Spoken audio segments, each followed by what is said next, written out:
മന്തി കഴിച്ചിട്ട് അവിടുത്തെ സപ്ലയർക്ക് വാരി കൊടുക്കുമ്പോ ഓക്കെ സെറ്റ്. മക്കളെ നമ്മൾ ചെക്കന്മാര് ചെക്കികളി കൂട്ടിയാണ് നേരെ കോഴിക്കോട് ഹൈലൈറ്റ് മാളാണ് ഉള്ളത്. ഇവന്റെ പ്രത്യേകത എന്താ വെച്ചാൽ ഇപ്പൊ മുടി കെട്ടിട്ടാലാണ് മുടി അയച്ചിട്ട പെണ്ണുമാണ്. ഫോർ എക്സാമ്പിൾ ഞാൻ കാണിച്ചാ കണ്ടോ സോണിയ ഇവന്റെ മുടി ഉണ്ടെങ്കിൽ മുള്ളംപന്തിക്ക് എൻഡോസൾഫം ബാധിച്ചതിനുണ്ട്. ഇത് ഫജാസ് വ്ലോഗ്സ്, കേരളത്തിൽ ഏറ്റവും കൂടുതൽ ഹാൻഡ്സ് ഉള്ള ഇൻഫ്ലുവൻസർ. അത് കണ്ടങ്ങൾ വെറുതെ കൂടെ നടന്ന ഫാൻസർ വന്നങ്ങോട്ട് വളഞ്ഞു. ഇവർക്ക് സ്വന്തമായിട്ട് ബോഡി ഗാർഡ് കിട്ടണം. ബോഡി ഗാർഡ് ഫാൻസറെ പിടിച്ച് മാറ്റണം.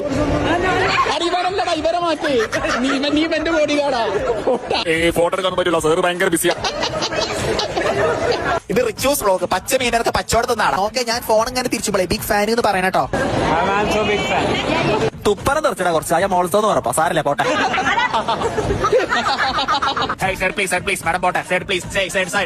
വരൂ മാഡം, സൈഡ്. ഫോട്ടോ എടുക്കാൻ പറ്റില്ല മാഡം, ഭയങ്കര ബിസിയാ. പിന്നെ നമ്മൾ നേരെ കോഴിക്കോടുള്ള സൂഫി മന്തിക്കോട് പോയി. കോഴിക്കോടുള്ള നമ്പർ 1 മന്തി അവിടെ, അത് സൂഫി മന്തിയാണ്. അങ്ങനെ കാത്തിരിപ്പിന് വിരാമമായിക്കൊണ്ട് മന്തി എത്തിയിരിക്കുന്ന സുഹൃത്തുക്കളെ, നമ്മൾ ഓർഡർ ചെയ്തത് ഫുൾ മട്ടൺ മന്തി, പിന്നെ ഫുൾ അൽഫാം മന്തി. എന്റെ മക്കളെ, മട്ടൺ മന്തിന്റെ റിപ്സ് എടുത്തുകട ഇന്ന് ചെറിയൊരു പീസ് ഉള്ളെടുത്തുകാണ് മയോനൈസിൽ മുക്കിക്കാട് തൊള്ളിക്കാട് ഇട്ടാണ്ടല്ലോ.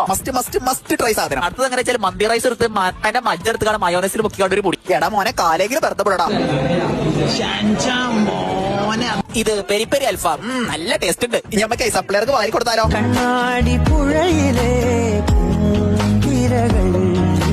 അപ്പൊ അടുത്ത ടാസ്ക് കമന്റ് ഇട്ടോളി. Tata by.